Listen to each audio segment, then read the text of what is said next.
Hi guys! Magluluto ako ngayon ng rice coffee. Ganito yan. Yan. Ang gamit ko pala guys is brown rice yan. Hinaluan ko ng konting white rice. Yan. Hintayin ko na lang siya. Tapos sangagin ko lang siya. Hintayin ko lang siya hanggang matutong yung rice niya. Yan guys.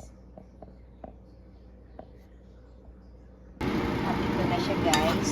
Malapit na siyang maluto. Yan, mga ilang minute na lang luto na siya. Yan. Hintayin na lang siya hanggang masunod-sunod ng konti at pwede na siyang pakuluan at gawin ng rice coffee. Yan guys, magandang coffee ito guys. Ang rice coffee kasi wala siyang caffeine. Ako kasi, ito na ginagawa ko ngayon kasi sabi ng doktor, bawal na daw po ako mag-coffee kasi mayroon niya akong hyperacidity. Yan. Kaya hindi ko talaga maiwasan ng coffee kaya gumawa talaga ako ng DIY coffee. Ayan. Guys, hintayin na lang yan. Mamaya-maya, okay na siya. At ito guys, luto na siya. Pwede na siyang pakuluan natin. Yan na po ang rice coffee guys. Yan. Yan na siya. Pwede na siya po pakuluan.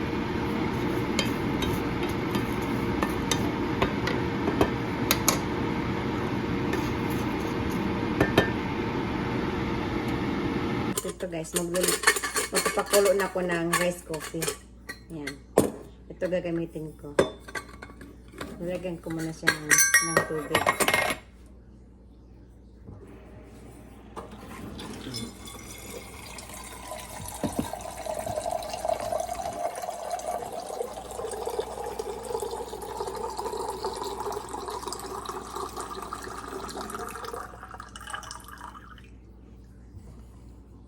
Tapos, yan guys.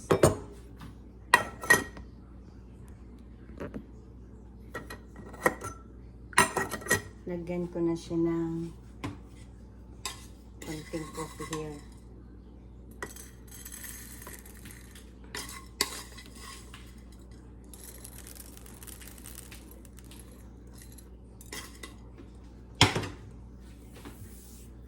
Ito siya guys.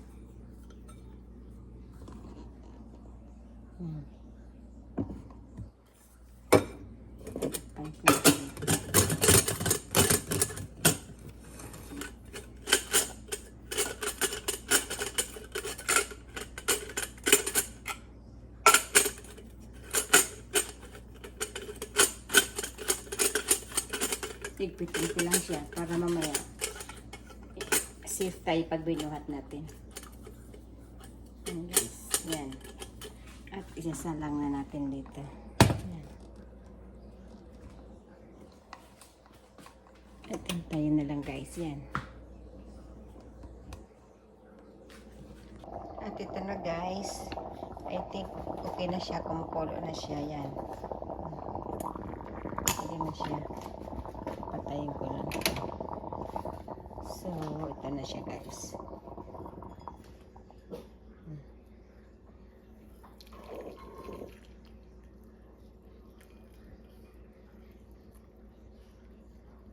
Yan na. Ito na po ang rice coffee. Yan.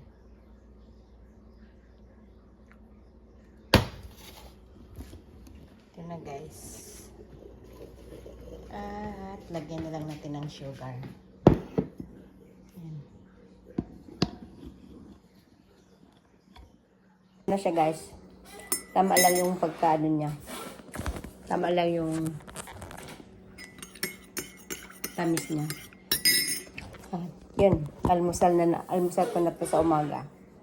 With saba, banana. Saka rice coffee. Yan guys. Itong rice coffee guys, maganda ito kasi wala siyang caffeine. Yeah, healthy siya. Kaya naman ito ang iniinom ko kasi binawalan ako ng doktor kasi sabi ng doktor bawal na daw sa akin ng coffee kasi nga po mayroon akong hyperacidity. Kaya hindi ko rin maiwasan ng coffee lalo kung kumakain ka ng pandesal, kumakain ka ng saging or kamote. Masarap may kape, di ba? Yan. Kaya ito guys, ininom ko. Tara, kape tayo sa umaga. Mainit pa. Okay, salamat guys sa pag-watch mo sa simple vlog ko. Okay, thank you. Bye.